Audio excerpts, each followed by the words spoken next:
बिस्मिल्लाहिर्रहमानिर्रहीम। अस्सलाम वालेकुम। AQ ग्लोबल चैनल की तेज़ तरीन, मुस्तनिद तरीन और ताज़ा तरीन खबरों के साथ हाजिर खिदमत।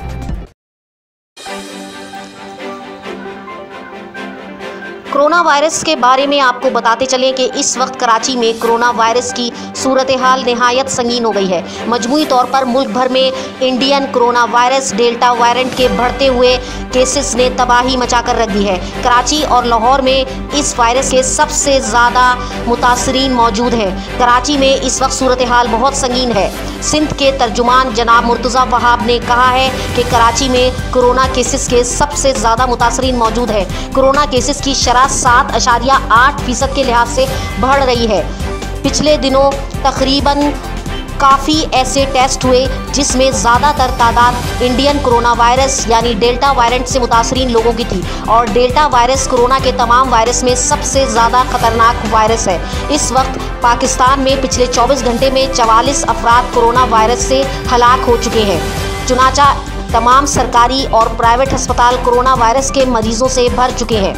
इस वक्त गवर्नमेंट ऑफ पाकिस्तान ने लोगों से अपील की है कि बाखुदा वो अपनी हिफाजत के लिए, अपने ख़ानदान की हिफाजत के लिए मास्क पहने और SOPs का खुसूसी ख्याल रखें। इसके अलावा घर से गैर ज़रूरी तौर पर बाहर निकलने से परहेज़ किया जाए। हुकूमत पाकिस्तान ने कहा है कि लाजमी तौर पर लोग वैक्सीनेशन करवाएं। वैक्सीनेशन बहुत ज़रूरी है। इस वक्त मुल्क भर में वैक्सीनेशन सेंटर काम कर रहे हैं और हर फ़र्द की जिम्मेदारी है कि वो वैक्सीनेशन करवाए ताकि कोरोना के बढ़ते हुए केसेस पर काबू पाया जा सके।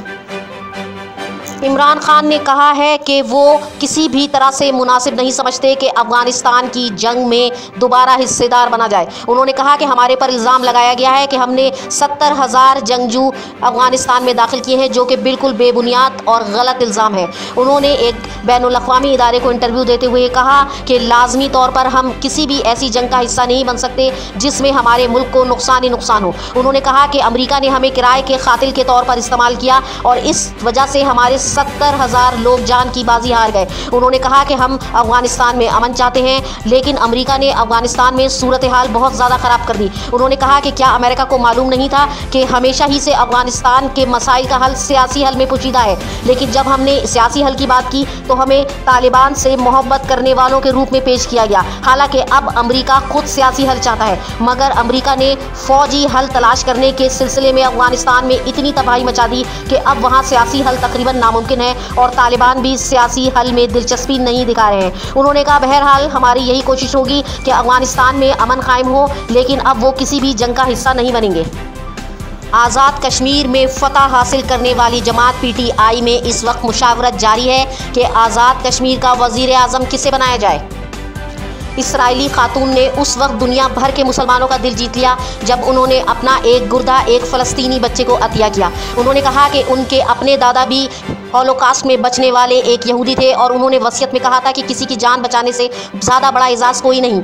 खातून एक इसराइली यहूदी हैं और उन्होंने अपना एक गुर्दा एक फ़लस्तीनी बच्चे को अतिया किया है क्योंकि उनकी सालगिरह करीब थी और वो चाहती थी कि अपनी 50वीं सालगिरह के मौके पर इंसानी ज़िंदगी बचाने के लिए कोई अहम काम किया जाए। लेकिन जब उन्हें पता चला कि उनका गुर्दा एक फ़लस्तीनी बच्चे को दिया जाएगा जो गज़ा की पट्टी की जानिब रहता है, तो उन्हें अपने ख़ानदान की तरफ से शदीद तरीन मुखालफत भुगतनी पड़ी। इसके बावजूद खातून ने अपना गुर्दा बच्चे को अतिया करने का फ़ैसला किया और कहा कि ए अजीम बच्चे, हम दोनों एक दूसरे को नहीं जानते, मगर हम ज़िंदगी भर साथ साथ रहेंगे क्योंकि मेरा एक गुर्दा तुम्हारे जिस्म में मौजूद होगा। उन्होंने कहा कि इंसानी जान बचाने से ज़्यादा अफजल कोई काम नहीं। इस फैसले ने तमाम मुसलमानों के दिल जीत लिए हैं।